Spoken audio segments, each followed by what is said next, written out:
ASAP daw pero gusto nila yung quality. Ano akala nyo sa akin? Wizard? Mental health and stress issues sa workplace. Let's talk about unrealistic deadlines. Yung biglang, can we get this by EOD? Pero hindi man lang kinonsider gaano kalaki yung task. Ilang tao ang available. May ginagawa ka ng iba? Ang ending, nagka-cramming.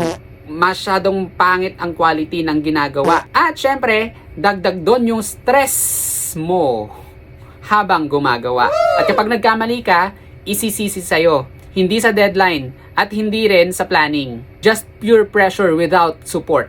Deadlines are necessary but make sure it's realistic. Kung gusto nyo pala ng quality work, then give your people quality of time. And if you're always expected to perform miracles in zero notice, speak up. Because rushed work isn't just unfair, it's unsustainable. Kahit naman si Superman napapagod din.